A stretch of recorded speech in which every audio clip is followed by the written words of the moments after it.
boys and girls of all ages, mate. Hope you're here. Hope you're having fun. It's going to be a bit different today. There's no Joe, which is all right. But Big J's here. Oh, man. No, I'm just in the car park, just about to drive off. I won't be able to read your questions, but that's all right. We're still going to have fun. We're going to be talking all the topics of the days.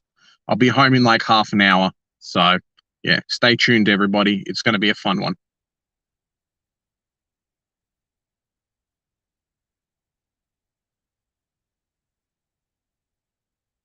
Mm-hmm. All right. Maybe I can. We'll see how we go. Let's see how we go.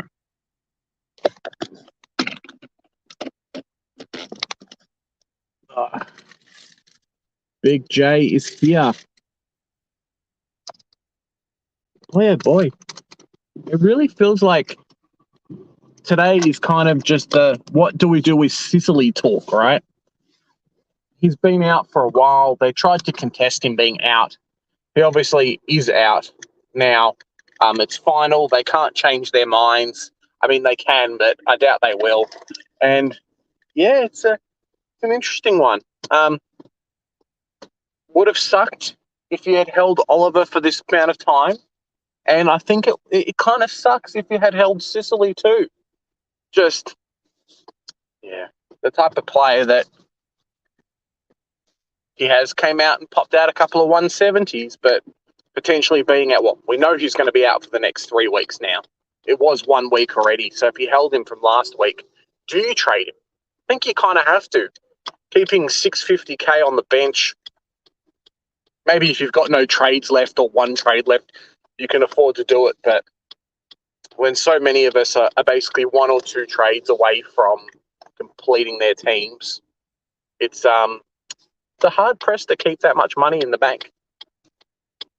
Yeah, it's a tough one.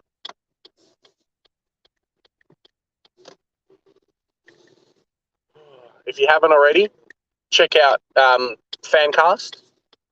It's up on the internet now. A little bit of a side project that Joe and I and a few other YouTubers, I guess is the right word, have been putting up. Talk down in the comments, guys. I think I can almost read it, but we'll see how we go.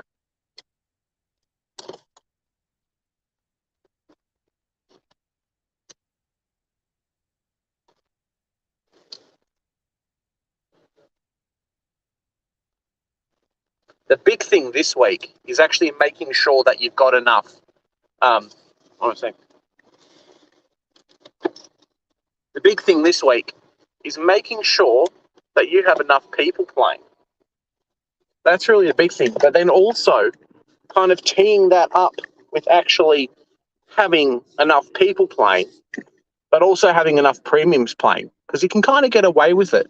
But the real question I'll pose to you guys, maybe you can type in the chat below, is it worth you bringing in a couple of not dead rookies, but some dud rookies if it meant that you had 18 playing? Or would you rather kind of do the last premium upgrade in your team to make it happen? Let me know. It's kind of a conundrum that I'm dealing with at the moment. Do I go in there and have one more premium, have, 16 or 17 playing, or force the 18, just so I don't end up with any donuts? I think having a whole year with no donuts is kind of impressive. It happened to me last year.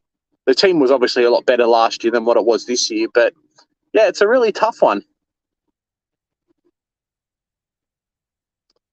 Fantasy mate. Do I trade Sheasel and to Petrarca to make 18 players, or go Sharp to Harris Andrews? Yeah.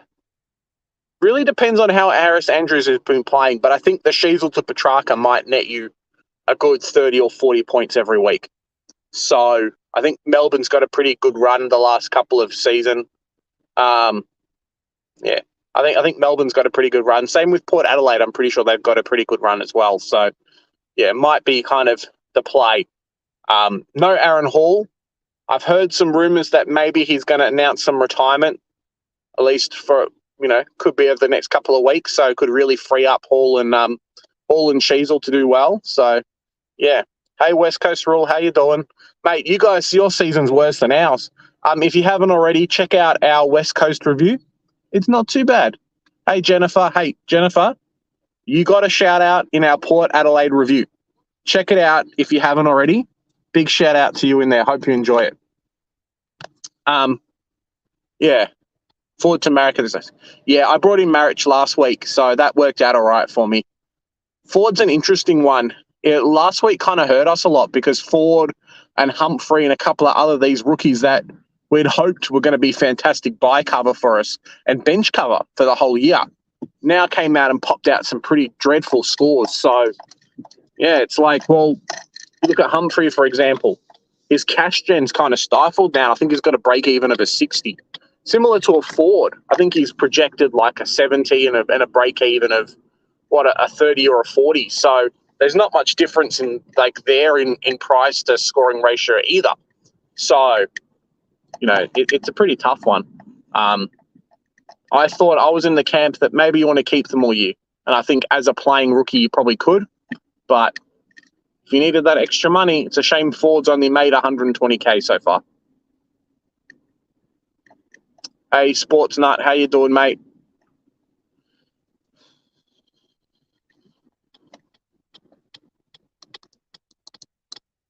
Yeah. Oh, driving home. How close are you guys to full premium? Are you at full premium now, or are you kind of holding out for the buy rounds and doing your last trades this week or next week? I know I was looking at bringing in Himmelberg and a couple of other players, and a few people are jumping on Petrarca, which I think might be the right play as well. So, yeah, the guy's on fire. It's a shame we didn't go in and pick him up, around 4 and 5 when he was 585K, because you'd be laughing right now.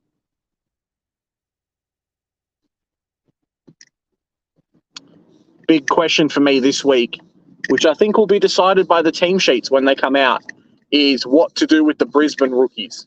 I know a lot of people are really desperate to have some players playing. It's kind of your Kai Lohman, your Jasper Fletcher, your Harvey Harrison that are going to really dictate a lot this week. It's a shame we don't have a good one who is a mid-forward, because I think that would free up a lot of issues. I know that myself and Joe and a few other people have some mid-forwards who are a mid-forward in the forward line, but no one to swap out to play coverage with. So, yeah, it's going to be an interesting kind of take to see what happens over the next couple of weeks. Does the likes of Eddie Ford, I haven't been keeping up with the DPP because I don't think the stats have really come out now, but imagine if Eddie Ford got DPP. Would that force you to kind of keep him? Because you could, conceivably get a 70 or an 80 on a good day in that forward or midfield. The only problem with Ford is he seems to get stuck in the forward pocket or like deep forward in the forward line. Yes, he's a great mark, but I think the last couple of weeks have really shown that, hey, this guy's actually a decent winger, which is pretty scary. So, yeah, fantasy with Ats, mate. 23 Primos plus 5 and Andrews. That's pretty good. Pretty good there. I was hoping to have Humphrey, Ford, and Himmelberg as cover, but it's just not going to happen this year for me. The cash gen over the last couple of weeks has really hurt. Briggs has been fantastic, and I'm glad I've got him. But, yeah, the cash gen just really hasn't done it. Jennifer, 20 Primos, yep. Mate, Shannon, that's pretty good, man. I'd be pretty happy with that. Yeah, Jack Steele's one that's really killed me now. Apparently he's done like a level 2 like MCL tear and some other things as well. So he's really just a manage at the moment, and it's really, really hurt owners like me who were hoping that we'd be able to keep him for the whole year and actually score decently. I would have loved him. Keep him the whole year. Super pod, kind of leading that St Kilda midfield, but no. Injuries have really hurt. I've been lucky this year, though. He's basically been my only injury. And for me to have the team now that what I did at the start of the season, it's not too bad, but last couple of weeks have really hurt. Poor caption choices. Picking what? Brayshaw over Neil a couple of weeks ago when Brayshaw went 100 and Neil came out with his 140. Really, really hurts. And then Jack Steele just before the buys. I was like, yep, Steele and Sinclair, fantastic picks. Don't pick Neil. He shares the points too much, which has happened in the past. But it's kind of just having that player for so long. It's not even having the player that really hurts. It's actually the cash gen. The cash gen is atrocious because you want to get rid of this player and you just can't. I want to get rid of Jack Steele, but, mate, I just can't, right? Like 450K. Next week is probably going to drop down to like 420K. What are you supposed to do with that? I'm always spending an upgrade just getting rid of this player on my field, and for him to lose, 150K on the bench? Yeah, it sucks. That's Supercoach, mate. That's Supercoach. Every year is different. Sometimes you win, sometimes you lose. Hopefully your guys' season that's here has been a lot better than mine. But I'm thankful. I'm glad the channel's been growing well. We're building up a continuous audience. And the biggest thing, right, I'm having a lot of fun chatting with you guys every day. Well, not every day, but you know what I mean. The live streams have been fun, talking things like this. Next year, you're going to go bounce back even harder. So it's going to be great. Yeah. I think if you finish the buys, it's a little bit different now because of the extra round. But if you finish the buys and you've got, let's say, 4 or 5 trades left and you're a finished team and have okay cover, I think you're doing fantastic. Last year, we had a couple of premiums getting injured and rested, especially from the good teams later on in the season. It might not happen as much this year, but it's bound to happen anyway. So having that form of cover is going to be fantastic. Being able to double upgrade and change a couple of players in your team, especially because we're going to get a few rookies who might get to that 300K mark. So you think about a Weddle, at some point he's going to be offloaded. I don't think he's going to be a keeper. The people that have got Seamus Mitchell, I think, is going to be a similar boat as well. Excuse me. So having the spare kind of trades to be able to offload those players, I think is going to work. Doing something like an Abs Magic, apparently he's got no trades left. Doing something like that, I think, is really going to hurt your season, or at least hurt the second half. Last year, he coasted, last four or five rounds with no trades. Okay. But not 10 weeks. Like, come on, guys. 10 weeks is really pushing it. You'd almost have to have extra premiums on field just to be able to do that, or at least extra premiums on the bench to kind of feasibly make that happen. I don't think many people can do it. My team's not been set up that way. Maybe next year's the way to go.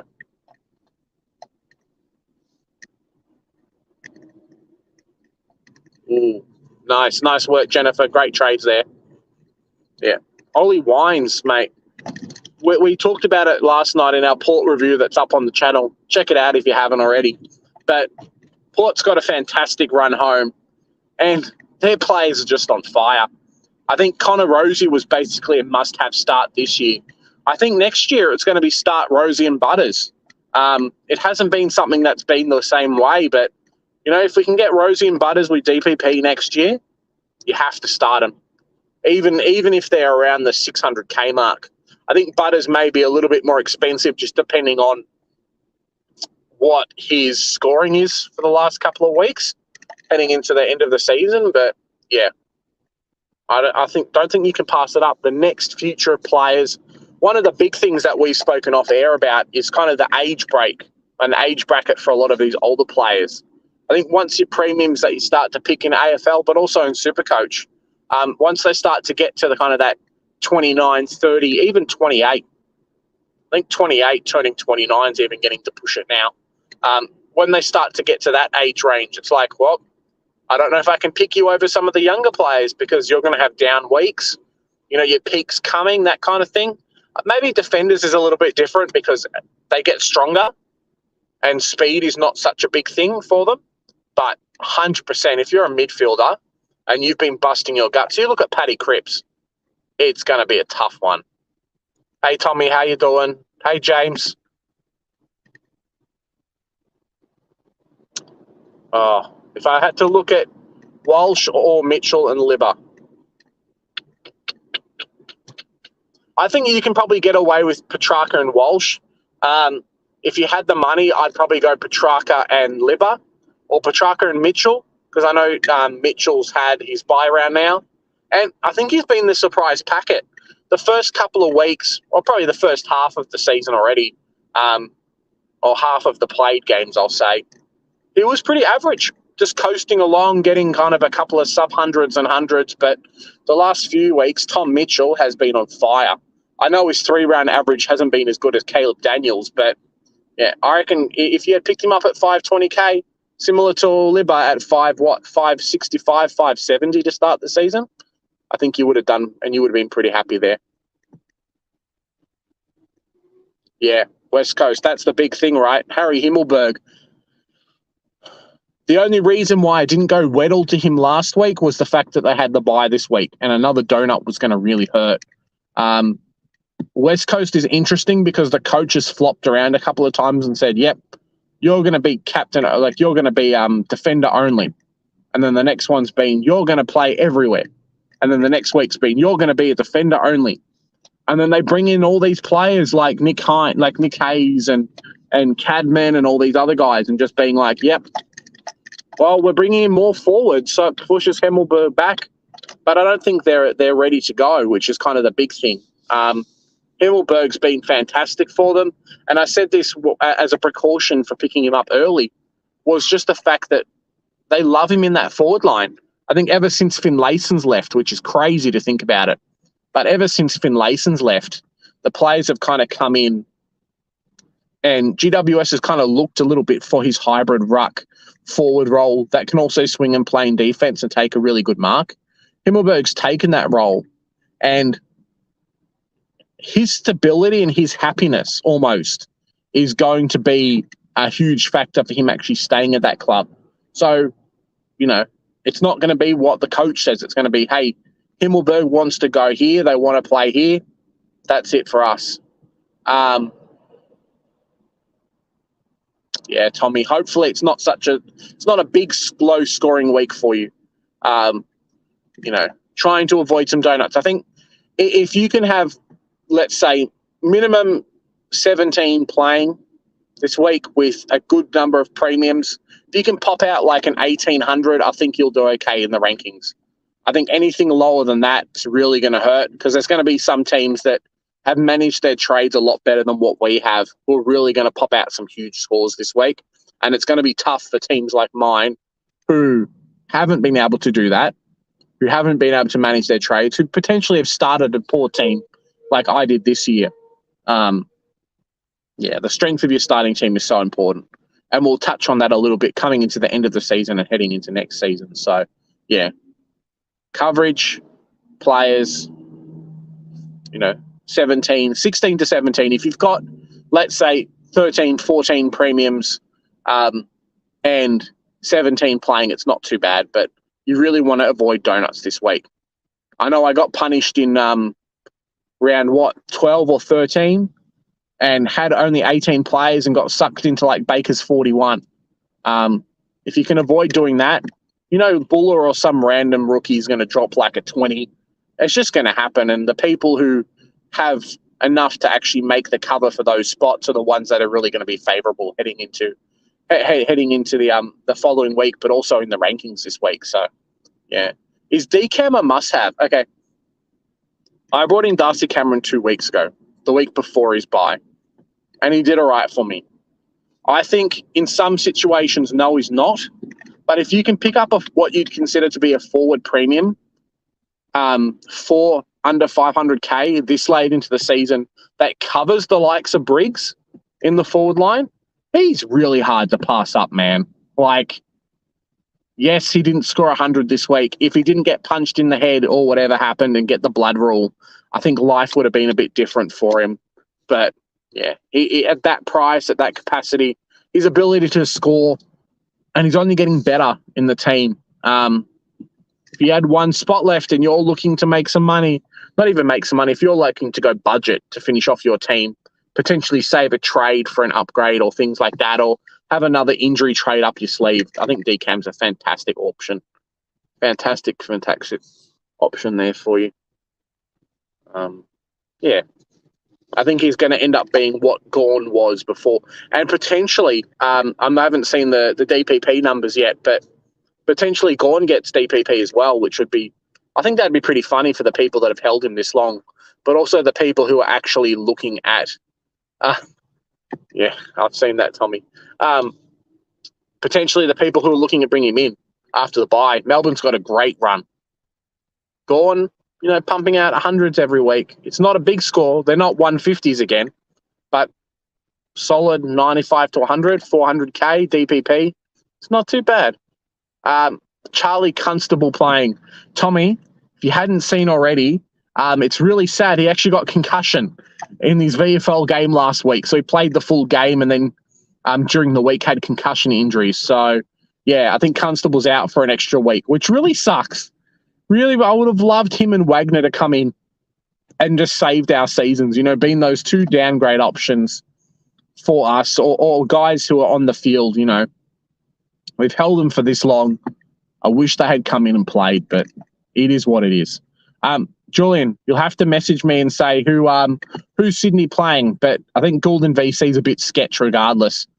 He has some very good games, and we've seen them before, but he has some very bad games too. I think a Tom Stewart or a Dunkley is a pretty safe bet this week. I would even say not Tom Stewart, but he's playing at GM HBA, so it's kind of his home ground that he scores a lot on. Even Stewart's been pretty flaky the last couple of weeks. So, yeah, okay. West Coast, maybe. Look, I truly believe that Goulden won't be one of the big scores this week. West Coast, they've got a few players coming back from injury, from what I remember, and they always just throw O'Halloran on someone. So, yeah, see what happens with that. I don't think they'll be the one to I don't think they'll be the one to play or to have a huge score. Someone will score big from that Sydney team. That'll probably end up being Luke Parker. It won't be Goulden. Yeah, Tone, sorry. Zeeble. It's an interesting one. I think if he stops kicking the ball out on the full, he'll be a bloody fantastic pick for us. So it's just kind of avoiding that. No Aaron Hall for a while. I kind of mentioned before, I think he might be out long term. Maybe not an injury thing, but some off-field things that might be happening.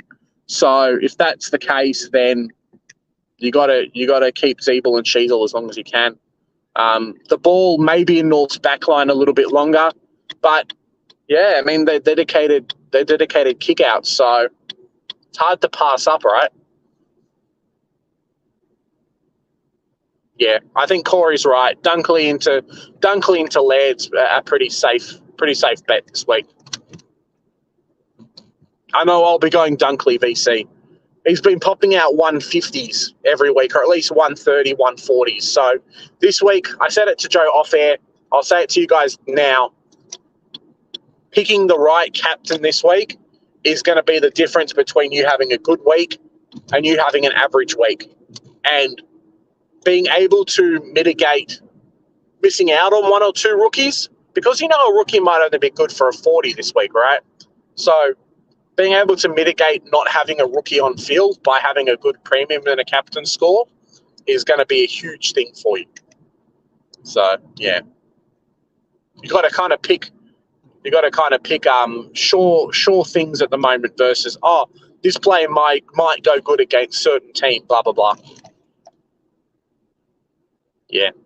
I reckon every team is too similar, but I think as the objective in Supercoach is to play and to have the top 20-odd players in a team, that's kind of just what happens, right?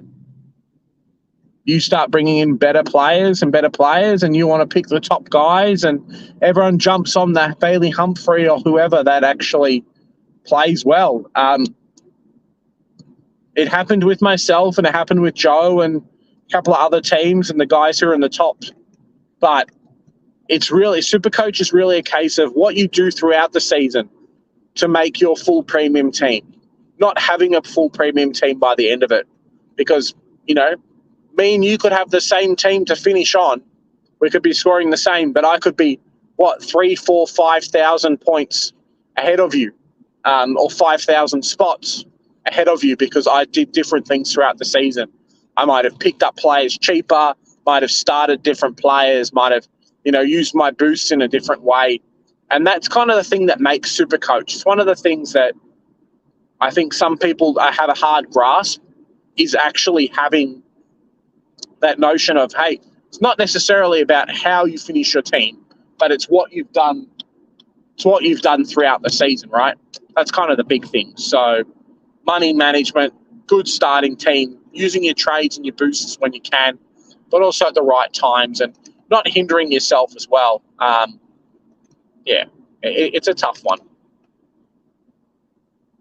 Yeah, Petrarca into Dunkley could be very, very good. Very, very, very good this week. Mate, how good is Thursday night footy? I tell you what, I almost miss it now. It's kind of like coming home from work, gonna, take my shoes off, jump on the couch, watch some footy Thursday night. And I think the good thing is, sorry to West Coast, but, their games haven't been that impressive recently. But a game like today where Geelong's playing Melbourne, it's not too bad. It's some good viewing on a Thursday night. So I'm pretty happy.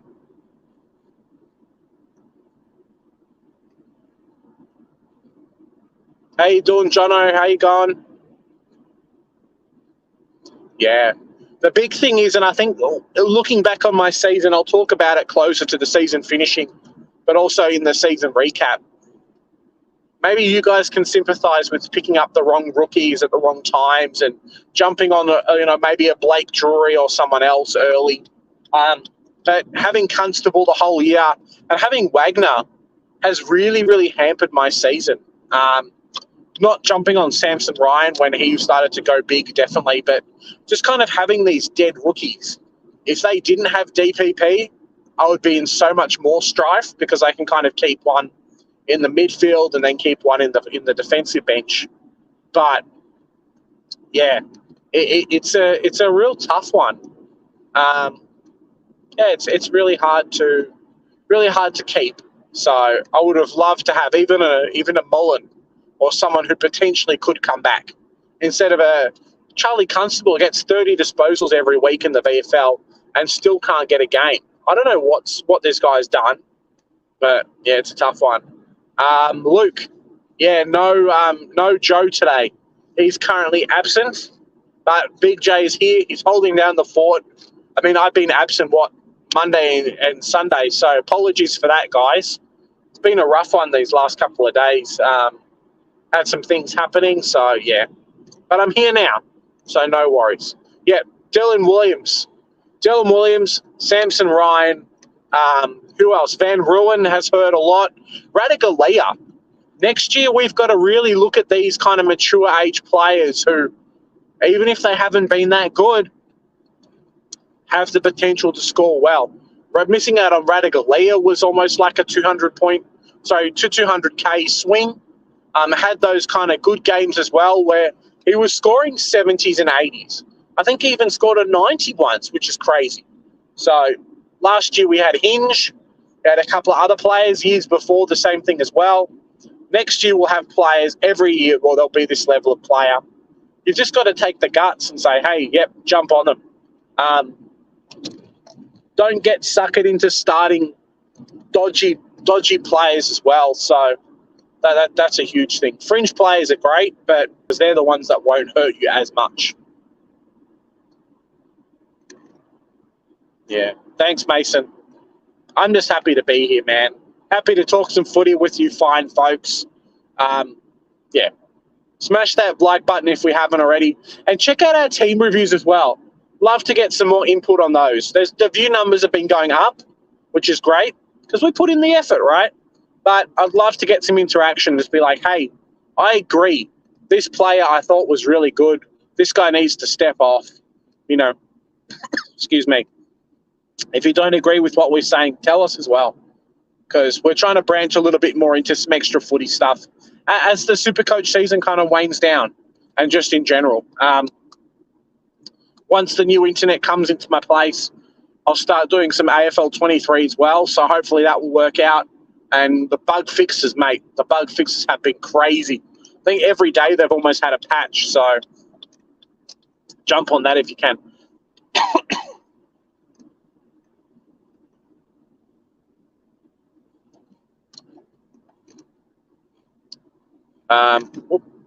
Yeah, Steele really hurts, man. Ugh, Jack Steele. I hate to say it. The never again list is never a good place to be. Josh Kelly's on there. There's a couple of other people. Dustin Martin's on there. But Jack Steele, I think, is putting himself on the never again list. Paddy Cripps made his way to the never again list at the start of the season as well. So, yeah. When you just have these perpetual injuries, it's really tough. Johnson to Laird, Sicily to Track, Briggs to Decam. Yeah, I don't mind it, Jono. I don't mind it. I don't think you can do Briggs to Decam. I'd rather you just have Decam like in your team regardless, because Briggs, I think, could almost be R2 for the rest of the year, you know? I don't think you have to pick him. Decam's not a force, but if you have if you have Briggs, I think it's worth it just in case. Run Briggs in your forward line. Have a Madden or someone to DPP swing. Do it that way. You'll be pretty happy. Thanks, Corey. Thanks for watching it, mate. Hey. Not too bad. Mason, you can keep that. Keep it going, mate. 2 players left. And they've at least got some value as well, like Sicily and Steele. No, Briggs does not have DPP, but Madden has DPP. So if Briggs is out for a week, loop Decam into the ruck, and then chuck Madden on, and you'll be fine. Works out all right.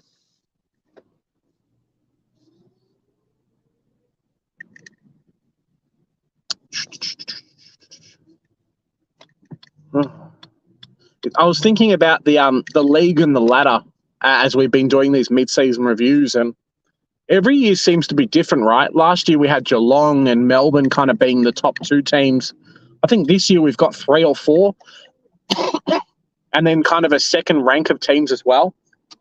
But I don't really see this many people being able to knock off Port, being able to knock off a Collingwood, or even a Brisbane. Well, that's not true. Brisbane just lost to Adelaide, but yeah, being able to knock off these really top teams. This final series, I think, is going to be one of the better ones I've ever seen. I really think so.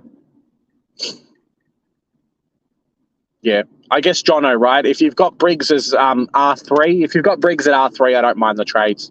That's fair. Yeah.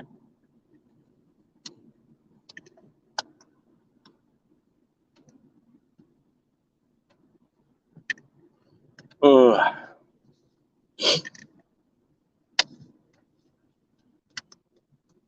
I have a question for our, 15 people in the chat, and I want a couple of answers, so get your keyboards ready, fellas, and Jen, and probably other ladies who are watching too.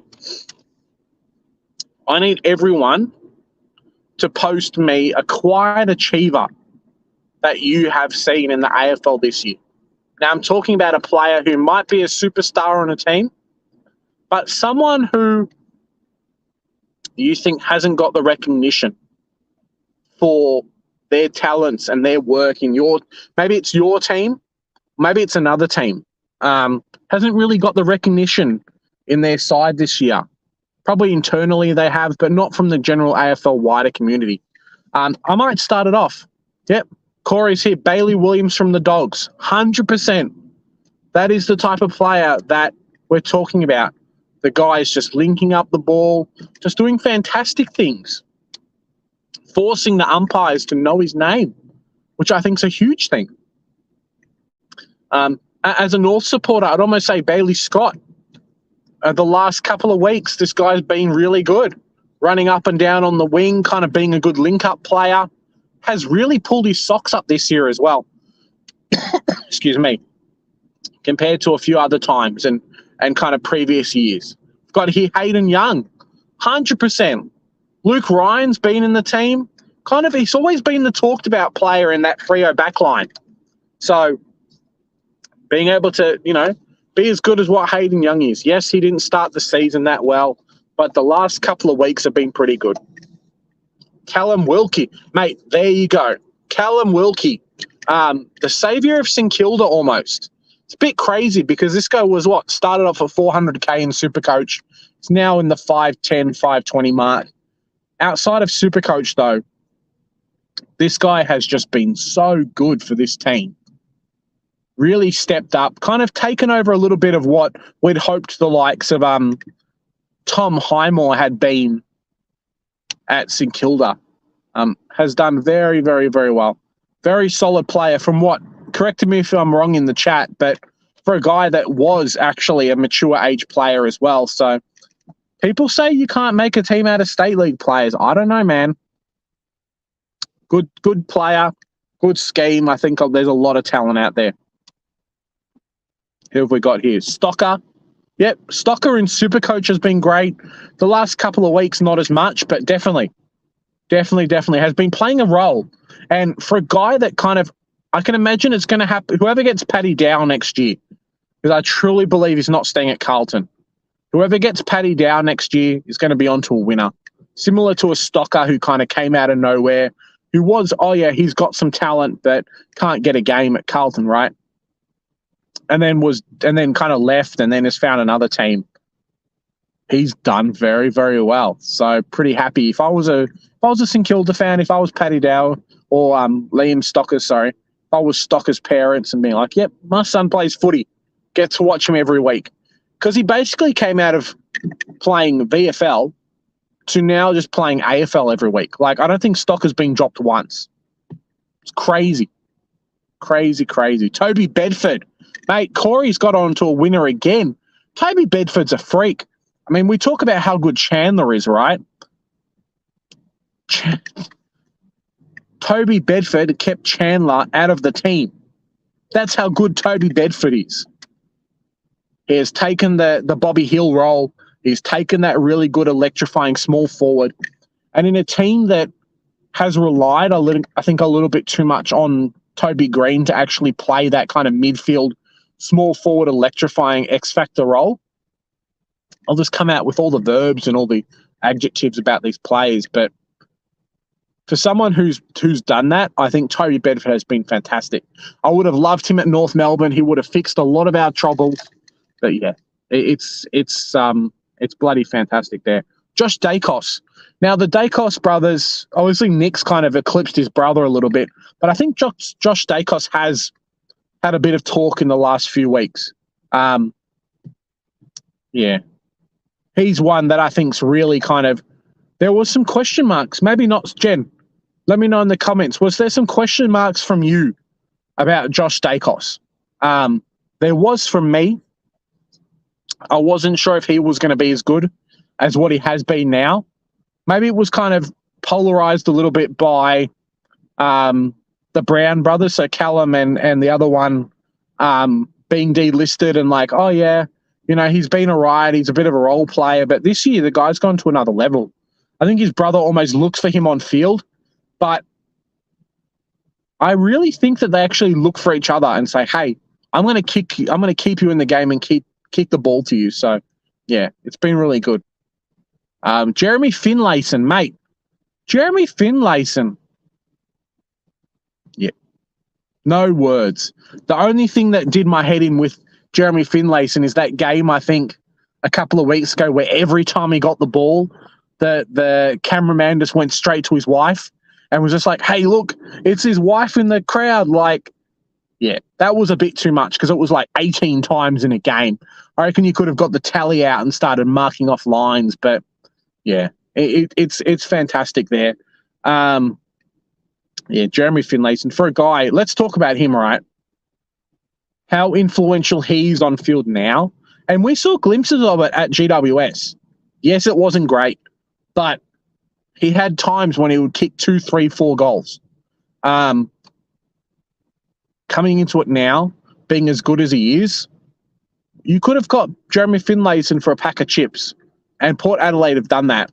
And they've basically turned him into a second forward, like ruckman position. So yeah, it's he's been very, very, very good. Jono, Tucker. Yep, Tucker at North's not been too bad. Kind of bit of a workhorse player. Done a lot more than Jeremy Howe does, which is, saying something, I suppose. Yeah. Looking at Adelaide. Is there any from Adelaide, guys? Any kind of players who you think, hey, this guy's been fantastic? Give me someone from Adelaide. Let's go Adelaide and Brisbane. Let's kind of go through the list. Adelaide and Brisbane. I need one person from each who you guys think has been doing very, very well, that people aren't talking about much at those two clubs. Maybe internally, but not as much normally. Let me know.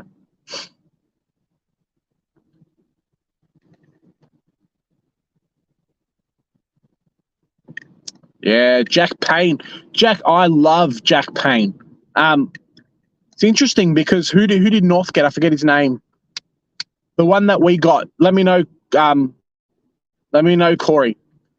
The Brisbane defender that came across to North Melbourne played from Geelong. The one we picked up and then delisted, I think, at the end of the year, this year or last year. Similar mould as Jack Payne, and Sydney's picked up another one. VFL defenders for Brisbane, mature age guys. They just come out of nowhere. It's almost like a farm.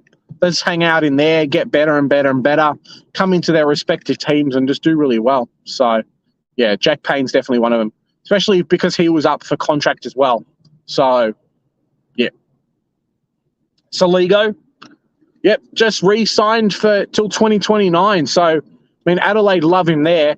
The last couple of weeks haven't been as impactful, but when this guy's on, he's got an ugly haircut, but boy, he can play. I guess that's kind of the fashion, right, in the AFL. Ugly haircut can play. So, yeah, he's been doing pretty well for them.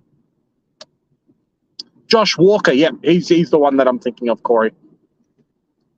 Matty Hinge, yeah. Massimo's been all right. Who else we got on the list? Soligo. Max Michelini, yeah. He's going to be an interesting one. There's some real talk that Tom Duday's out of the team. I think it's probably a change of scenery that's good for him. I've heard North Melbourne. We'll see what happens. Hopefully we don't pay up too much, especially with the two ACLs and kind of being out of the side for a while. But imagine like Ben Mackay, potentially a Jack Zeeble or a Griffin Logue, and then Duday kind of finishing off the thing. Someone had posted here, Ralphie, Judd McVee at the Ds. Yep, 100%. He's one quiet achiever. I think if you had to put someone down, Judd McVee at the Ds. The guy that no one, I think his ownership as a rookie in Supercoach would have been sub 5% and has basically played every week, has been putting in effort, has been doing really well and building. We talked about Adelaide, talk about Brisbane with Joe outside of the streams, and just like these teams get better and better. They start cycling out players. They keep like their top 20, and every year they just come in, get rid of one or two, put in another mature ager, put in another player. We saw it with James Jordan. We saw it with Chandler this year at the Ds. Van Ruin. These are guys that are going to be playing every year, and they're bloody fantastic at their respective clubs. It sucks for a club like myself who, is rebuilding as hard as we can, to watch these premiership level sides come in and just like, yep, we're just going to get the best talent we can. We've been playing them in the VFL or playing them just straight out of 18s and doing as well as they are. Mate, it has been great stuff. Matt Alwey's at Carlton, yep. Someone posted Machito Owens, and I'm like, I don't know, Machito Owens, he's been getting a lot of talk. He might even be the rising star favourite this year. If you haven't already, guys, jump on Fancast, search us up on YouTube, on TikTok, on Instagram, on everything.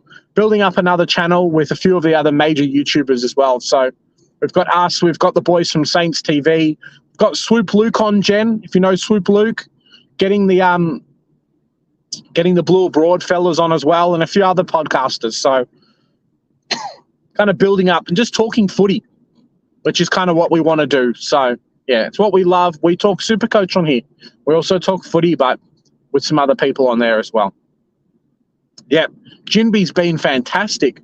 Hey, I think he's been the shining light at West Coast. Had a couple of crappy weeks in there, but has been doing a lot better. Yeah, it's rough. I think and correct me if I'm wrong, right, but this year we've got a lot of debutants in the first round who've actually played really well. Sardis, not so much. Sorry, Joe. But generally, that first round of plays have been very, very good. Jinby's one of them. Mateus Philipou's been another. Obviously, the North boys, Ashcroft, that kind of thing. But I don't know if it's kind of just this crop of players or the professionalism at lower level that's got better and better. But something's changed at these clubs, man. And, yeah, it's a sight to behold, really. Josh Rochelle. Come on, Jen. Josh Rochelle's not a quiet achiever. Every time he gets the ball, the commentators are like, "Oh, Rochelle kicked a goal. Oh, it's been fantastic." So, yeah. Are you guys a bit worried about fielding 18 this week? I really hope that like a few of these guys that haven't actually been dropped, because Mullen's not playing. So there's going to be a lot of teams. I reckon we might see a few teams with 15 players playing. I know my team is looking that way unless I do a couple of trades this week. Hey, Double Dummy. Yeah, I think the bigger talent pool, Tone, I think that the bigger talent pool, definitely. But that's kind of counteracted by clubs now picking less and less players as well. I know kind of in the draft the last couple of years, it went up to like 60, 70 players. Now I think we're lucky if we get 50. Most teams are picking 3 players at a max, just with the list sizes getting smaller. North Melbourne's due for a big haul of players going out, but there's a lot of teams that are only delisting 3 or 4 players. So I don't know if that's if it's a bigger talent pool or just getting better at identifying talent as well. At least not the West Coast teams, right? The WA teams. If they lost Nick Martin in recent years, Tim Kelly in recent years. Yeah. I was speaking to Joe off-air about what West Coast does to fix their team. Mate, in my eyes, purge the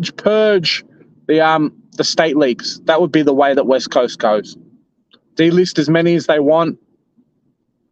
Take all these 3rd and 4th round picks, players that teams, the picks that players are getting rid of, that you can say, yep, I'll take your first next year and a couple of 3rd rounders this year. No worries.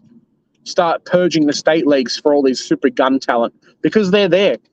The WA league and the teams might not be as good, but the state league's definitely strong. And I really think that there's some supreme talent there. So, yeah. There'll be more players, man. There'll be more players.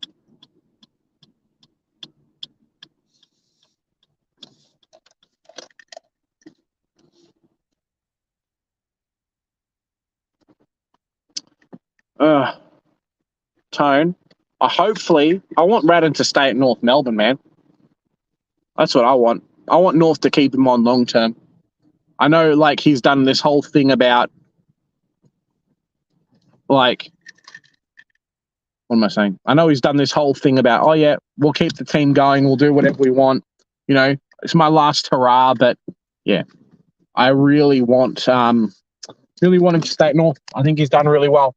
And similar to what Choco done at Melbourne and what I wanted Choco to do at North. Building that culture and building that team of players who, that want to play, that enjoy their footy. I think he's done well, and I think he's done that for them, or done that for us, and I want him to stay at the club. But I tell you what, if Voss is gone, if Simpson's going to go at the end of the year, like I think they're trying to push him out to, There's going to be people asking Ratton, hey, come to my club. See what happens, mate.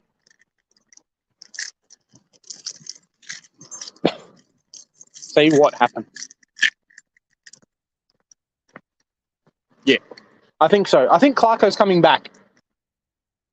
And I do think that Bratton's been running off Clarko's game plans to a certain extent. But I almost want Ratton to be like 2IC at the club. We've got a lot of coaches who are kind of around the position, but haven't had a good win-loss ratio. And I think, yeah, kind of having Ratton in that position would be fantastic for us. Give me 1 sec, everybody. Big J is home. Now, I'm going to go turn on the computer and see what happens with the stream. If the stream cuts out, there'll be another stream on. So don't need to worry. Stream's not going anywhere. Big J's here. But just in case it cuts out, yeah, see how we go.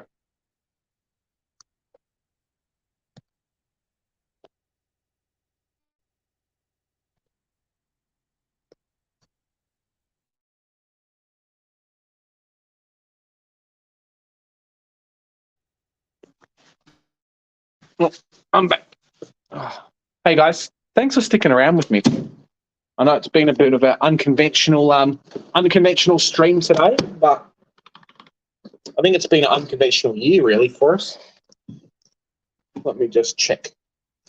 Loading up StreamYard at the moment, boys and girls.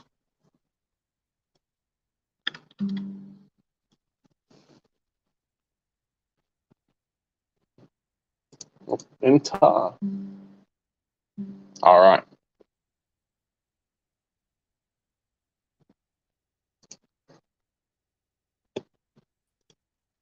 Hey, it's Jay and Jay. Look at that. That's pretty funny.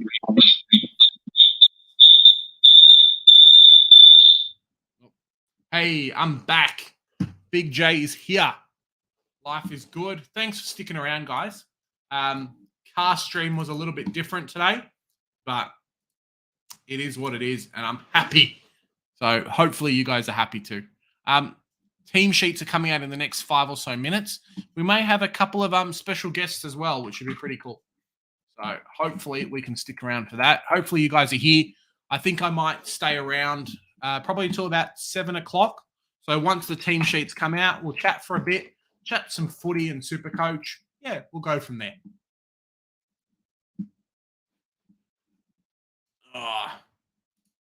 Yeah, a little bit disappointed as well. I think they did Simo a bit dirty, though, kind of taking him on for that 5 years. I think it really didn't help him at all. And, yeah, I'm not a fan. For a team that was basically bottom of the ladder for a long part of the season and hasn't been that good, I think giving him 5 years kind of did him that disservice that he really didn't warrant.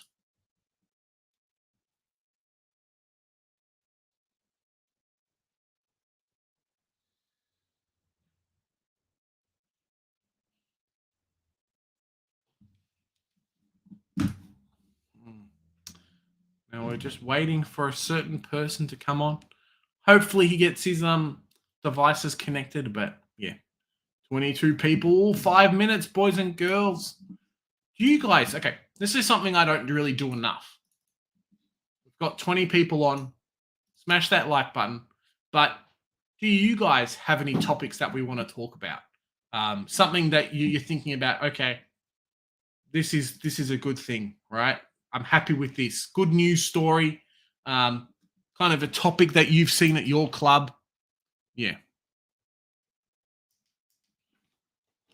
Yeah. Let me just see. Double dummies. He's got 18 this week before trades. Kind of want to get rid of Ford, adding Marek. Yeah. It's a tough one. We did talk about a little bit before about making sure that you've got 18 plus playing, because being able to dodge like a 15 or a 20-point score from a rookie, for example, could be the difference between you scoring really good and you scoring a pretty crappy score this week. Mason, I'd actually heard something similar back when he got suspended the first time and all those pictures of him at the pokies had come out.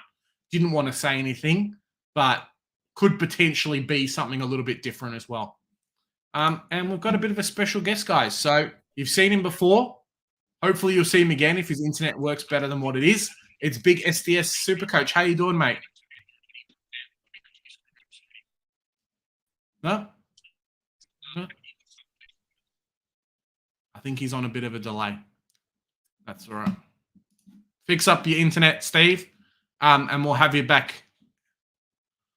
Yeah. Trade Sicily for Neil or wait for Clary? Well, as Mason says here, Clary, Clary. As Mason said before, do we know if Clary's even coming back next week? There could be some off-field things that have kind of kept him out of the team if you're following the rumors at the moment. So, yeah, we'll wait and see with that.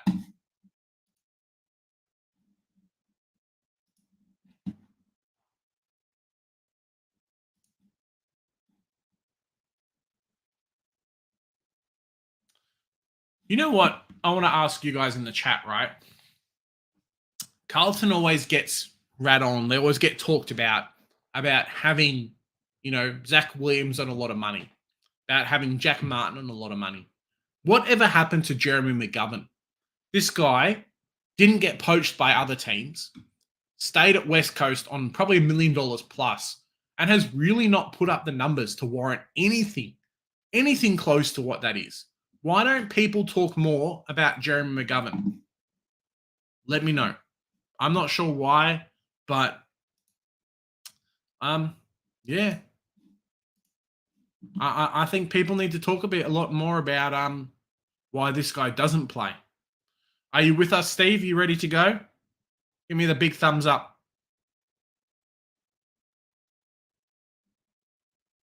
Oh, I'm just waiting. All right. Hey, Luke, mate. Thanks, buddy. Thanks heaps. Bring back Bootsma. Let's go. Yeah, my rookie bench has been a wasteland since forever. I've still got Harry Sharp on there. When's Harry Sharp going to play? All right, Steve's back. Hello. I'm using my data for this. How you going, mate? Oh, I'm in Gold Coast at the minute. So probably the Wi-Fi isn't too great. So using my data for this. Cool. How you going, mate? I'm good. How's the weather? It is very nice. It's like LA weather. It's just the same. It's just the same temperature, outlook in the sky every day. It's just beautiful. So going to be going to Gold Coast Hawthorn this week. So pretty excited for that. That's cool. I guess I kind of know who's your prediction for the game, but who's your prediction for the game? For tonight? No, for West Coast. For Hawthorn, Hawthorn Gold Coast. I think they'll beat us pretty comfortably with no Sicily. Okay. I think, Sicily, without Sicily, our structure's in big trouble. So, I think it'll be like 40 plus, to be honest. But hey, it should be a good time. That's the main thing. No, it's good. Good to be up here just for a little holiday and stuff. So nice. Kind of like get away from the crappy Melbourne weather is a big thing at the moment.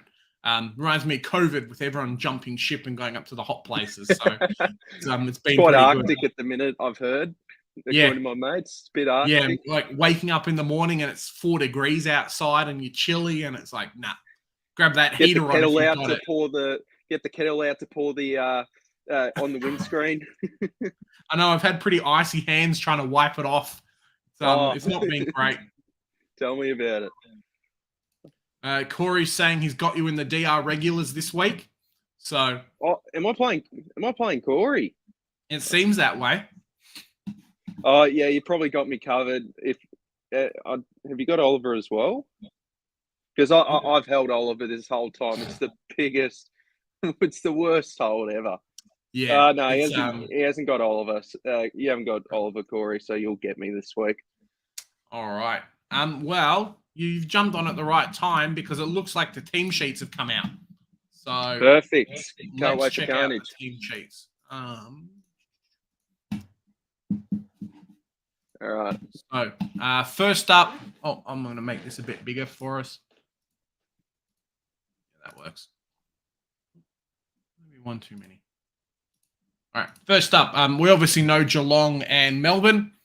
Stanley in, Petty in, Bowes and Dangerfield out. Sucks for Dangerfield because, people want him to play. Retirement here, you reckon? Or you reckon he's got a couple more in him, Steve? I think he's got a couple more in him, I reckon. Okay. Fair enough. And then Petty out, Petty in, which I think is pretty big in. Tomlinson out and Spargo out. Who's your pick for this team, for this game? I'm going to go Geelong. I'm going to go an upset. I'm absolutely rubbish at tipping this year. So for anyone that wants to do well at tipping, just pick Melbourne tonight. I think it's bloody stiff that Tomlinson got dropped. He played a very good game against the Pies. I thought that was pretty stiff. Yeah, it's a hard one to pick sometimes. I don't know if it's like if it's just like a structural thing or the way that they've I'm going to say the way that they've highlighted and said, hey, this person's actually out for this reason, but they're not out for another reason. Players get dropped for not turning up to training on time these days. So, it's a bit silly. Smack Andrew. Yeah. Moving down the list. So, St Kilda's a big one. Couple of players playing milestone games, which we'll talk about too. So, Ben Patton in. I know I think Joe's not very happy. I think Ben Patton was the guy that we raved about in our St Kilda review. Cooper Sharman out and then Seb Ross out. From Brisbane, Hugh McCluggage back in. So, that's good. I think he had some concussion injuries, so congrats to him. Yeah. And then Archie out and then Darcy Ford out. So not really a like for like there. Darcy Ford out, who's been playing a lot of forward ruck, covering a midfielder, right? Yeah. I find that pretty interesting. But I think Ford was just in for a week, and now with McCluggage back into the side after missing against the Swans there. I think Seb Ross, he's almost just about toast. I reckon that bloke. Yeah. I think you got to start running blokes like Windhager, Owens more in the midfield instead of playing bloke like Ross, who he's been probably a very good club servant, but I think his time is up. You just got to get games into Windhager in the middle, Owens more in the middle, that sort of thing, in my opinion. Yeah, and I think the best thing for us super coaches as well is that Dev Rob's still playing, Kai Lohman's still playing, and Jasper Fletcher's still playing. So people have actually got some downgrade options. I know I was really worried that these three guys might be the ones that are making way for other players. So to have all three still here. I mean, you can grab two guys, a midfielder to cover people this week and a forward to cover people this week. I'm not expecting 60s and 70s from them, but as a downgrade option, they're not too bad. Yeah, they're solid. Hopefully, I get to see maybe a 102k defender debut in the side because I'm dying for a defensive downgrade for Chincotta this week. But Dev Robertson, if you picked him up, very good. Jasper Fletcher looks like a good young talent. Kai Lohman, we'll see how long he stays in the side. I don't really trust Brisbane rookies, but I think Dev Robertson's certainly got solid job security for now. I think his scoring is going to be a little bit inconsistent because it is that wing role. I think 1 week he'll go 50, the next he could go 80, that sort of thing. Yeah, no, definitely. Baked, mate, I'm doing well. Hope you're doing well too. Little bit worried about keeping Oliver. Have you heard much about this drug issue, Steve? Do you reckon it's a fallacy or he's really got an infected foot? No, it's a load of crap. I don't think it's true at all. I think Alan Richardson made some comments as well, debunking the whole situation. So I think the whole thing is he's done his hamstring. Then he had to spend 5 days in hospital due to an infected blister, and that's held up his hamstring conditioning and recovery. So they had to spend more time on getting him back. So I just don't believe it whatsoever. And Jai's saying that in the chat now as well, that the D's are saying it's a load of shit. What are we doing with Jack Steele? If you're a Jack Steele owner like me, are we trading him or just copying him being shit at like 450K for the rest of the year? I feel for Jack Steele owners because I think he was a pretty solid pickup, but he just doesn't look the same, does he? I'll be honest. I think he is a trade. Okay. You lose. He's just going to keep plummeting in price. He'll probably get under 400K at one point. Might be a handy pickup for 2024, but he's playing with general soreness, a knee injury, an Achilles issue, a metal shoulder. I think I saw somewhere where someone saw him was walking in public and he was basically limping. So I think just cut off, get rid of him unless you're like under 3 trades. I think so too. All right, moving on to the Swans versus Eagles. And the Eagles always have like 5 or 6 changes. It's pretty funny. Callum Mills is back, which is huge. Isaac Heaney's back, which is big. And then Logan McDonald as well. Dylan Stevens out. Jack Buller, for the people that brought him in last week for a good 17. He got omitted. Robbie Fox is out and Sam Wicks is out. So not the defender that people were looking for. I know some people were actually looking for one of the defenders to come in, the guy that they picked up from the Brisbane VFL. But that hasn't happened. Banking on that. Yeah, but that hasn't happened. So in for West Coast, Elijah Hewitt, Jack Williams, Duggan, and Barras out. Campbell Chesser again. Greg Clark, Luke Foley, Xavier O'Neill. I wonder if they're going to do a sneaky and bring him back like 10 minutes to finish the game. And then Zane True, because I wonder if he's actually named. Oh, yeah, his named as emergency. So, he's going to be the emergency and then get swapped in halfway through. Someone's got soreness. Let's swap him out. So, yeah. Tag Golden. Who have you got for St Kilda Brisbane to win? I've got Brisbane. Nice. I just think they're too good. I think it's as well. Yeah, nice little story of the Saints, but I think they are a tier below what Brisbane's capable of. Yeah. And who's your pick for Sydney West Coast this week? I imagine West Coast. No, Sydney. All right, let's go West Coast. Okay, the question is West Coast going to get smashed by 100 points? Above or below 100? I'm going to go below this week. I'm going to go below. Yeah, off their bye. They should be a little bit more fresher. Yeah. Mm-hmm. Cool. I'll back the Eagles in to not get smashed by 100. A bit of a big week for a lot of people. A lot of people are hoping someone didn't get dropped, which he didn't. Sammy Draper's out, which is interesting. But Frederick, Sean Darcy in.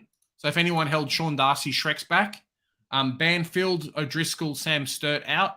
And Darcy Parish is back for Essendon, Jake Kelly. See, where's Joe? The 1 week Darcy Parish is back. Joe's not here. I don't know, man. Jake Kelly's back with Massimo out, Nick Hind out, and Sam Draper out. So, okay. Yeah. Who's your pick? Who's Essendon's ruck? Ben Hobbs. No, Andrew Phillips.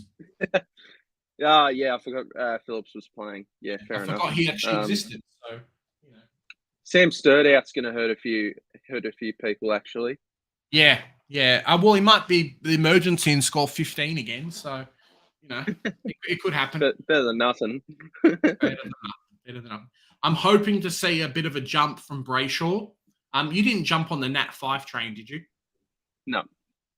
Yeah, that's it. Joe's written here. Chesser had one job, to be named in round 15. He failed. I think you'd rather 17 than 18 with Chesser. Probably. Well, who was the player last week that had the negative score and people actually lost points for him? It was Angwin. Angwin, yeah. So people had Angwin. Hopefully you didn't have Angwin last week, guys. Let us know in the comments. But yeah, that was a bit of a shitty I'd have benched him. I'd have made that bench. You're actually pretty lucky there. Why are you benching blokes that could be playing? If you had a 0 on field and he was the emergency, do you get his negative score or do you get the 0? I've got no idea. I've never had to deal with a sort of a situation like that before. People would have had to last week. Who's your Shrek going to carry themselves over the line against Essendon this week, you reckon? Freo have to bounce back. Yeah. I'm going to go Freo. Who are you going? Essendon have been pretty good. They have. Yeah. I think Freo's the pick. If they weren't playing it in Perth, I think it'd be a bit more of an even game. But Freo at home's hard. My heart's telling me Essendon, though. Agree. Ooh, this one's good. So, McRae's back. Jamie Elliott's back.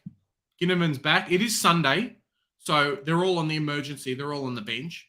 But Jeremy Howe's back. Reece McGuinness is out, so it sucks to be him. Braden Cook's in. Schoenberg's in, and Lockie Gallant. Let me check where's Howe. So Howe's named on field, so he's okay. McRae's probably the one that doesn't survive, you'd think, right? Keys is in the following. Following. Yeah. Do you have him? I think I'm going to get him this week. So dirty, man. So dirty. You know he's going to be like the Himmelberg pick of last year that just went off and went bang and yeah. Look, it's gonna happen. Yeah, I know this week he's probably going to score a 60 while tagging Nick Dacos, but do keep in mind as well, when Dacos is trying to shrug a tag, he goes into the midfield. Who's that going to lead into the midfield? Ben Keys as well. So if he just tags Dacos, 10 tackles coming up for Keysy. I think past this, my plan is to loop him on Keys and Himmelberg for the rest of the year at F6, F7. Yeah, and have about 3 trades left, 100k in the bank for injuries. So I think I actually am going to jump on Keys. I'm making 2 or 3 trades this week. Nice. Jennifer saying Howie first game since round 1. So pretty happy for those people. You know, Collingwood fans. So yeah, pretty good there. Yep. Hopefully we see some hangers. That's all we want. Get him back to his good old days. And you know, they've got Taylor Walker, they've got Thilthorpe in the team, so it could definitely happen for him. He's a very, very good player up and about. Yeah, definitely. No Constable as usual. I think, John, you missed me say it in the chat before, but I'm pretty sure he got concussed on the weekend. So he played the VFL game and then came home and had concussion injuries, so concussion symptoms. So that's why he's out this week. But Corey Wagner hasn't played either, so it's not great. Constable's getting delisted. They're never giving him a game again. He's gone. It's a rough one. Who's your pick?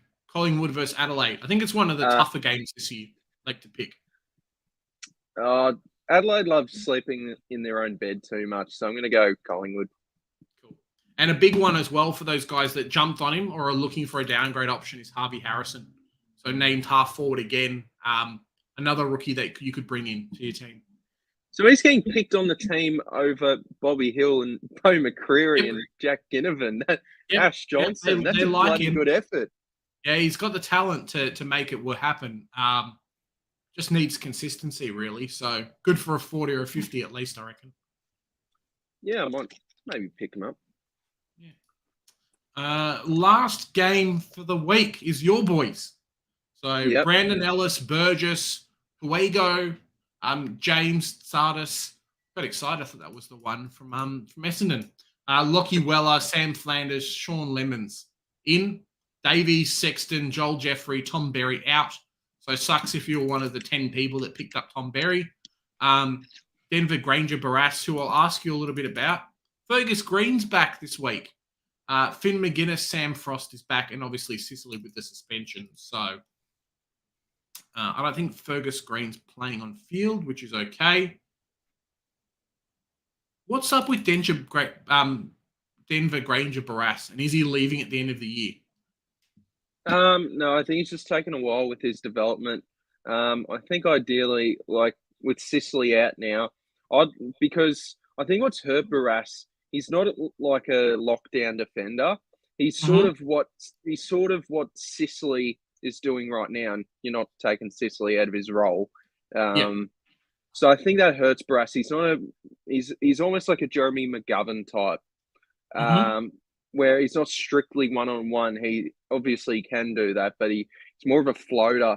And is he leaving? I think he's got one more year left on his contract. But Yeah. I tell you what, if Hawthorn get offered a second rounder by West Coast, I'll tell you what, they'd be licking their lips a little bit at that offer and get any value while you can. Yeah, you reckon he's just not up to scratch? Like, you picked him up with the early first rounder and he hasn't really shown much, has he? Outside of, like, his first couple of games. No, he really hasn't. Like, I'm barracking for the bloke. I actually really like the way he goes about it, but it's just, I think Sicily playing his sort of role that he would have loved to have played has certainly hurt him. Like, I think they should be playing him for the next few weeks to see if he's actually good at that Sicily role. But also, I think Josh Weddle has really hurt him as well. Yeah, I think so. Weddle, and I'm not sure if Mitchell kind of plays the same ish role as well, but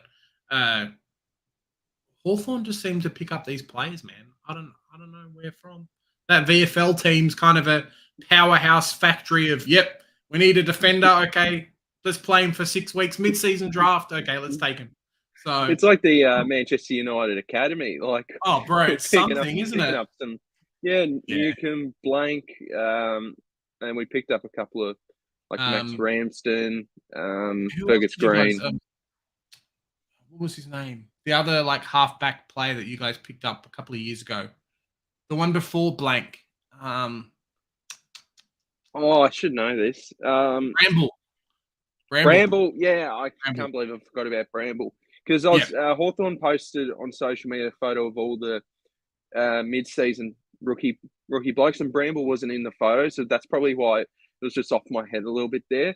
And now I'm thinking why he wasn't in the photo. But that looks pretty good for the Hawks. Yeah, not too bad. I know there's been some talk that North Melbourne was might be asking some questions about him, so we'll see what happens. Brass. I mean, who are your key defenders right now? Core. Who's the Griffin other one? Logue. And then Jack Siebel probably just doesn't have much longer either. I know it's an area of need for us, so get a couple more players in. Mackay as well. We can give him like the year of VFL that he probably needs without the pressure. So, yeah. You were saying Hawthorn to win? No, you're saying West Coast, so Gold Coast to win this week? Yeah, by about 40 plus, I reckon. I think they'll look to bounce back as well. They're no mugs. They played really badly against Carlton, but I think that it's usually a type of game where they could bounce back pretty comfortably. Yeah, and Corey will attest to me here. Hopefully you're listening, Corey. The best thing about this week is North Melbourne can't lose again. So that's the best thing for this week. We can't extend the lead to 12 losses in a row. It's only 11. We've got a week off of an extra loss. So, yeah, it's not too bad for us. Will North beat the bye? Mate, North can't beat themselves. We'll probably lose to our own VFL team at the moment. Our VFL team's been playing fantastic, winning 50-point games. The seniors would lose, I reckon, if they played next week. You need to swap them. You need to get the main blokes in at the VFL, I reckon. Yeah. What we need is that movie, The Replacements, where the senior team's really crap and they leave, and then the rookie random VFL players come in and play, mate. That'd be great. You know how last year when West Coast had all those injury players and the COVID play, maybe the year before, when they had 17 COVID players. I reckon you could have turned that into a Disney movie. Just being yep, we've come in, we've got all these players who they'll only get 3 or 4 weeks. That's all right. They live out their dream of being able to play AFL teams, and Disney movie, everything. 1990s. If this was the 90s, that'd be a movie, I reckon. That could be a pretty easy documentary there. Done. I tell you what, you got to feel for the West Coast medical staff. They'd be under so much pressure. I think the groundskeepers are probably under more pressure than the medical staff at the moment. Every time people get on the court, every time people get on the field, they fall over and injure themselves. I don't know what's going on there. They need to look up the percentage of AFL stadiums where our players get injured. Let's say it's the lowest percentages, Mars Stadium. Yep. We've never had an injury there. Just train there every week. Just train there. Just do it. May as well. Yeah, it's like a Gold Coast when they go and play Northern Territory just to kind of get the body right. Just go and play somewhere else, West Coast. Turn off, close your home stadium for a couple of weeks. I don't think the Ed Sheeran, like they ever recovered from Ed Sheeran playing there. I'll tell you what, Optus Stadium could certainly use a couple of weeks of nothing happening, because that ground's looking rough at the minute. Looked terrible round one, still looks awful. Yeah, it could do with a little bit of a spell, I reckon. So we'll talk a little bit about Supercoach while we're here. How's your team going at the moment? And yeah, just kind of start with that. How's your team going? Look, the start of the season wasn't that great. I've really picked myself up past that, but this Oliver hold has really affected me. I think I was about 3K rank when Oliver got injured, and now I'm at about 5,200. So it's been pretty brutal. I don't know. I don't really feel that good about it at the minute, but obviously the aim's to finish in the top 1%. If I can do that again, I say to a few of these, I say to a few content creators and stuff, we've had a chat and whatnot, and I've said I reckon a top 1% finish is much more is much Better. Yeah, much better this year than last year. I thought last year was somewhat easy. Yep. To some extent, I don't think we got that much carnage. There was there was the sub rule, but it's now teams can do whatever they like with their sub, like back 10 years ago now. So, yeah, I found this year pretty tough for rookies. If you don't know the right rookies, you're in massive trouble. That's what I found this year. If you keep picking the wrong ones, unfortunately, it's going to be a bit tough for you. But it's all about the 50-50s. Like these elevated rookies have just really lifted off, haven't they? The Kieran Briggs, the Bailey Humphreys of the world. So yeah, I think it's been. I think every year comes with different curveballs, and sometimes you just don't expect these sort of trends to be the trend of 2023. Like these elevated rookies, really nailing the right ones. Job security is more important than anything.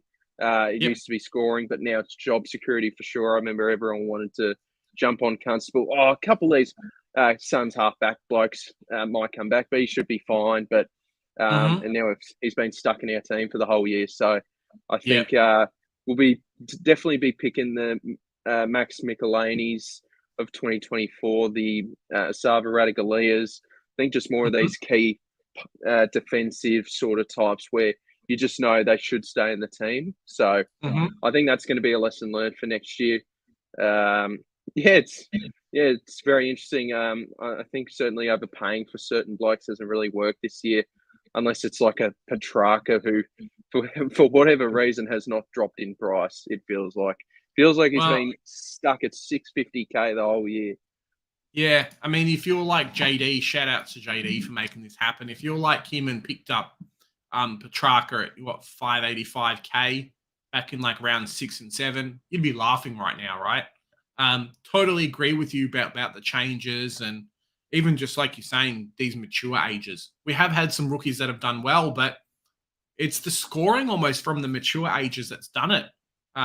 These guys pumping out 70s, 80s, 90s, when in the past they might have made similar money, longer time to be able to do it, but actually scoring a lot worse as well. I think the only one that's really failed has been a Rory Atkins, right? Yeah. I didn't go with him. It's quite. I make memes now on Twitter and stuff, and I was being really hypocritical about people going Rory Atkins, and then I decided to go the following week. Oh, Bailey Humphrey quite interests me a bit. Hey, that's all right. At least Bailey Humphreys has got to 400K and it scored you a couple of 90s. Like, yeah, exactly. He's done a fantastic job. Picked him up for 213K.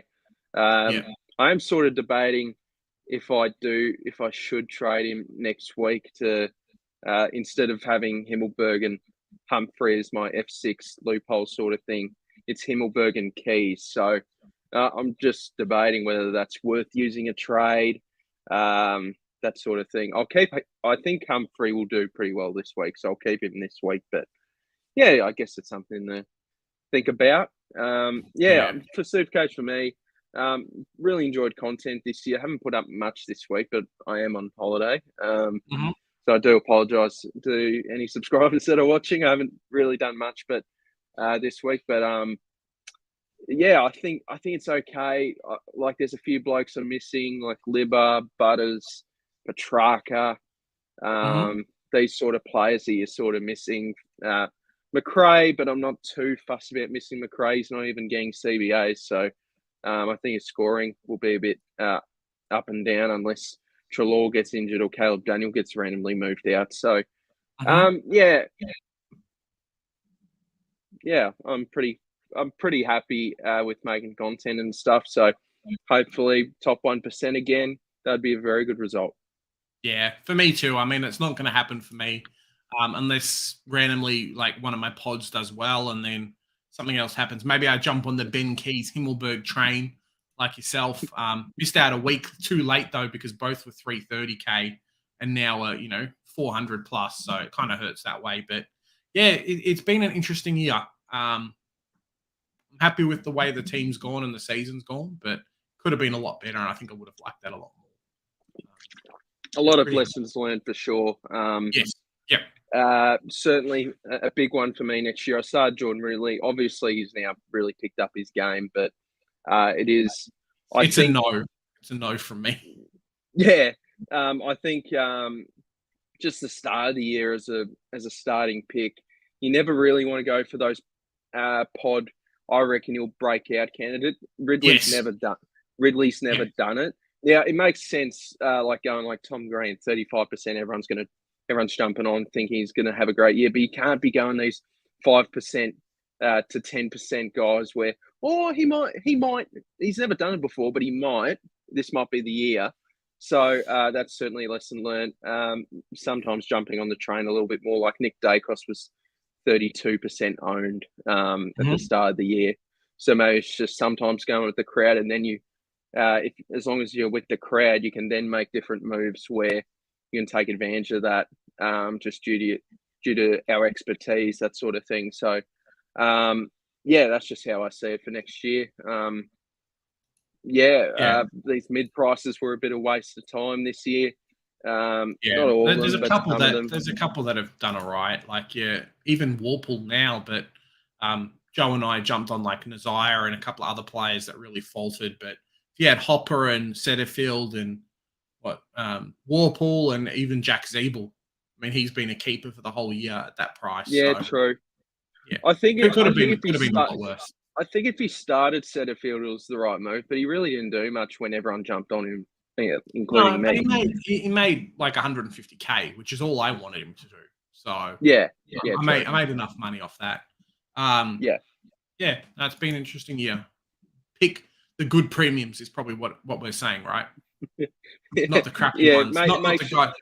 We're missing out like 100K. You got to have a time machine. Make sure you know who's actually going to do well next year. Like I had no idea that Liver was going to be this good. Caleb Sarong, just all these sort of blokes. So there'll be random blokes next year as well that we don't expect. Maybe John Newcomb's a top 5 premium all of a sudden, but who knows? So.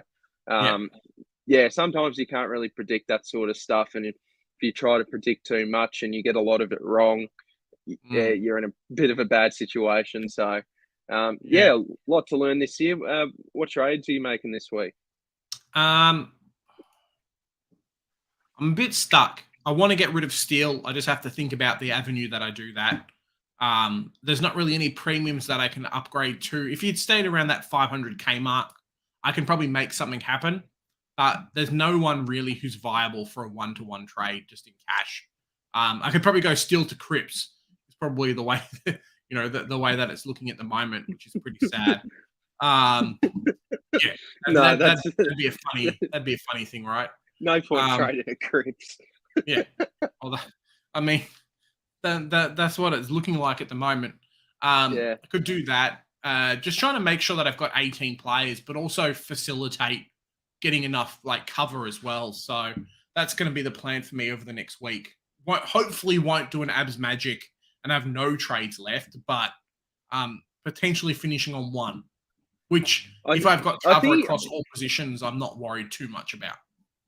Yeah, I think I watched a bit of Abs Magic's videos this week, and he's got like 3 premiums on the bench. He's got none left. At least he's got cover on each side. I mean, if he gets a ruck injury, he's in a bit of froth and bubble. But so you'll have 1 injury trade.